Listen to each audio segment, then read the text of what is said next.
अरे कुछ अकल है या घास चरने गई, सास ने चिल्लाते हुए बहू से कहा। रोज रोज के ताने और ड्रामे से बहू और इकलौते बेटे की जान गई। आखिर क्या थी इसकी वजह? सास ने चिल्लाते हुए बहू से कहा। बहू, ओ बहू, कहाँ मर गई? कमला ने आवाज़ लगाई। वो अभी सारा काम निपटाने के बाद नहाने के लिए गई थी और सास की हर 2 मिनट में ऐसी आवाज़ सुनने की उसकी आदत पड़ चुकी थी। जरा सी नज़रों के सामने से हटी कि सास चिल्लाना शुरू कर देती थी। इस बार आवाज़ कुछ ज़्यादा तेज़ थी, कोई अनहोनी ना हो गई हो। उसने जैसे तैसे अपने ऊपर 2 मग पानी डाला और कपड़े पहनकर बाथरूम से दौड़ते हुए सास के कमरे में पहुंची। अरे मरी, तुझसे एक काम भी ठीक से नहीं होता, कमला देवी ने फिर चिल्लाया। क्या हुआ माँ जी? उसने डरते डरते पूछा। क्या क्या हुआ है? दिखता नहीं कमबख्त, ये कमरे में पानी पड़ा है। आज पोछा नहीं लगाया था क्या? अभी कहीं मैं गिर जाती तो मेरी हड्डी पसली टूट जाती, कमला देवी ने चिल्ला कर कहा। लगाया तो था माँ जी, उसने धीरे से कहा। तो ये कहाँ से आ गया है? हे भगवान, मेरी तो किस्मत ही फूटी है जो ऐसी लड़की पर मेरे बेटा लट्टू हो गया। न जाने कहाँ कहाँ से बड़े बड़े घरों से उसके लिए रिश्ते आ रहे थे। अच्छा, अब चल जल्दी से इसे साफ़ कर दे, सास ने चिल्लाते हुए कहा। उसको पता था कि नहाने जाने से पहले उसने पूरा घर साफ़ किया था और ये पानी जानबूझकर उसकी सास ने ही उसे तंग करने और ताने सुनाने के लिए गिराया है। फिर भी उसने बिना कुछ बोले गिरे पानी को साफ़ कर दिया और अपने कमरे में आकर थोड़ा आराम करने बैठ गई और सोचने लगी, सास की चिल्लाहट अब कौन से काम के लिए बुलाने वाली है। उसके लिए ये कोई आज की बात नहीं थी। जब से वो शादी करके घर में आई थी, उसके पति ऑफिस जाते ही ये रोज़ का नियम बन गया था। आज किसी बात पर, कल किसी बात पर, बस उसकी सास को एक बहाना चाहिए था।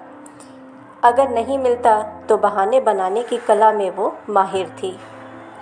इस रोज़ रोज़ की किचकिच से अक्सर वो तंग आ जाती थी, पर कुछ पति के प्यार, कुछ सास की उम्र और कुछ घर की नई बहू होने की वजह से सब बर्दाश्त कर रही थी।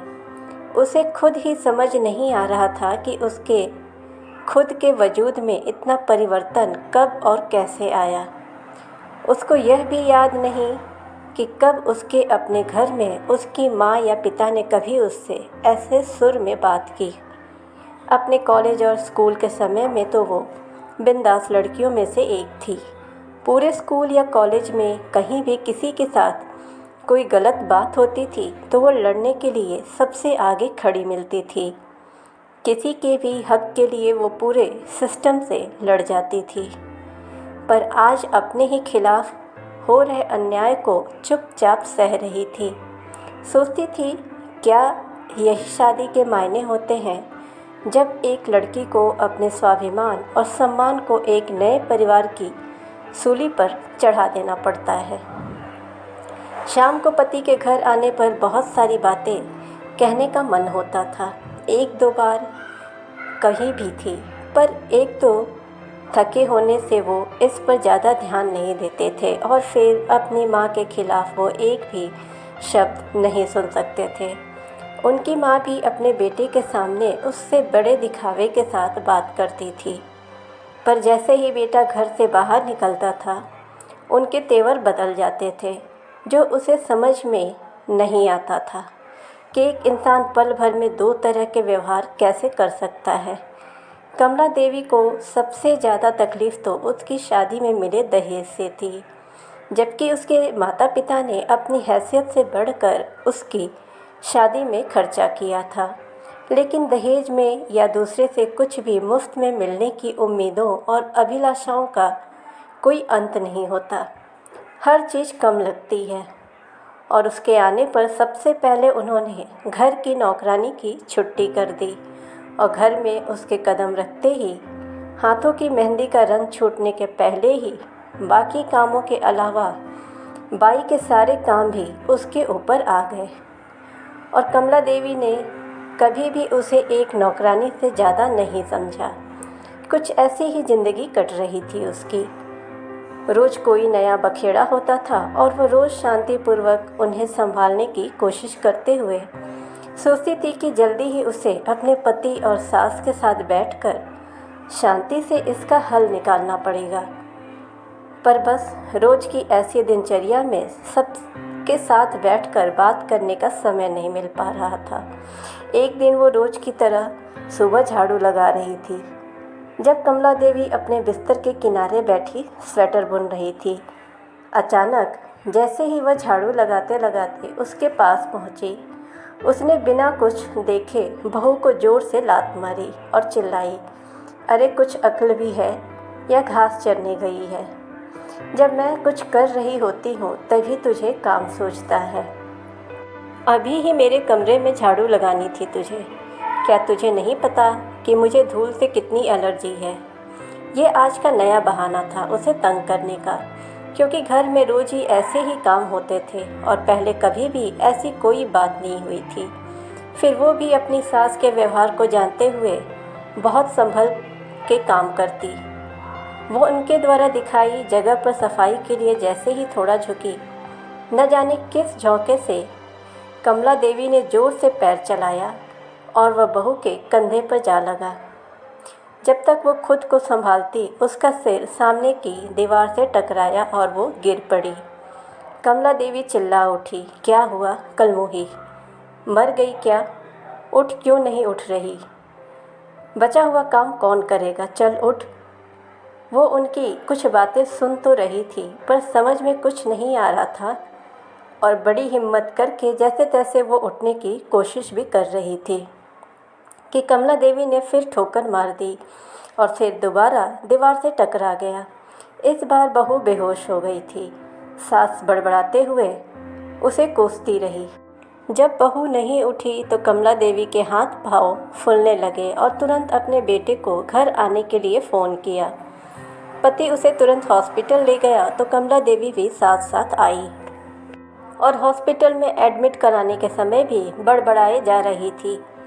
सबको पता है इसके त्रिया चरित्र का, सब कर कराने के और मुझे तंग करने के नाटक हैं इसके, जिससे घर में कोई काम न करना पड़े और हम सब इसकी सेवा करें।